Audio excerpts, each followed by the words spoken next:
Sefer Devarim, Parshat Ve'et Hanan, on keeping relationships alive. In Parshat Ve'et Hanan, Moshe gets to see the promised land, but despite his begging with God, is told he'll never be allowed to go in. God responds to Moshe's plea. Enough.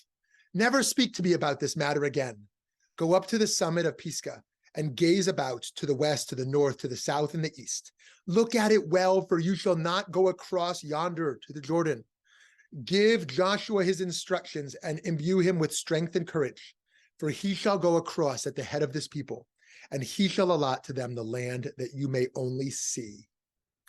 This marks a fundamental change in Moshe's relationship with God.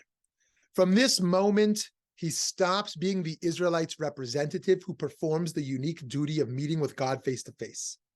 Instead, for the rest of his life, Moshe simply gives the Israelites the information we need to know to go on without him.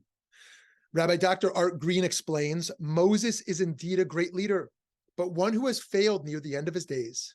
We no longer see in Devarim the living, dynamic relationship between Moses and God, that which filled the pages of the earlier narrative.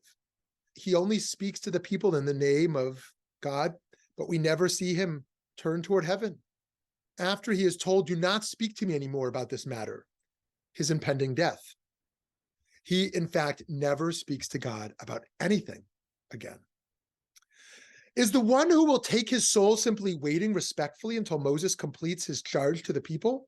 Or is he hoping that his faithful servant will turn toward him and speak once again? He never does. As we know all too well, when we're hurt in our human interactions, it's easy for us to grow distant and stop talking. And when we hurt others, it's equally appealing to then conceal ourselves and put previously important relationships on ice. We see in the Torah that it's no different with Moshe and God. Back in the book of Numbers, Moshe strikes the rock to get water. God takes that to be demonstrating a lack of trust and limits Moshe's life to 120 years. And Moshe's face-to-face relationship with God ends, perhaps prematurely, here early in Deuteronomy. I believe the lesson here is that we have to keep talking, even when we feel hurt. In The Art of Communicating, the Buddhist monk Thich Nhat Hanh relays a powerful Vietnamese story about the importance of keeping the lines of communication open. A young husband went off to war and left his pregnant wife behind. 3 years later, when he was released from the army, his wife came to the village gate to welcome him and brought along their little boy. The father tried to persuade the little boy to call him daddy, but the little boy refused. He said, "Mister, you aren't my daddy. My daddy's someone else. He used to come and visit us every night. Whenever he came, my mother would talk to him for a long time and cry and cry. When my mother sat down, the man sat down. When my mother lay down, he also lay down. So you are not my daddy." Hearing these words, the young father's heart turned to stone. He could no longer smile. He became silent. When his wife returned, the man didn't look at her or speak to her anymore. The husband left the house. He got drunk because he couldn't bear his suffering. He never talked to his wife, never looked at her, never ate at home.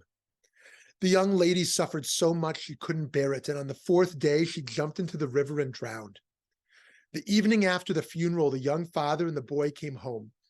As the man lit the kerosene lamp, the little boy shouted, "Here's my father," and pointed to the shadow of his father on the wall. It turned out the young woman used to talk to her shadow every night because she missed her husband so much. Of course, when she sat down, the shadow would sit down too. Now the young father understood. His wrong perception had been wiped away, but it was too late. Friends, this cautionary story reminds us that we often separate ourselves from one another over issues that in reality don't even exist, or that are much smaller than we make them out to be.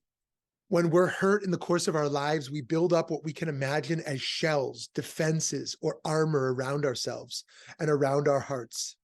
These defenses are effective in that they keep us from feeling the full pain and enable us to function in the world, despite all that's out there that can harm us. However, we know from the Jewish tradition that this is not the way to truly live. We know that Jewish life means doing work of constantly breaking down the defenses that separate us from one another and from the eternal. And one of the most important ways in which we do that is through talking. Why do we traditionally pray 3 times a day?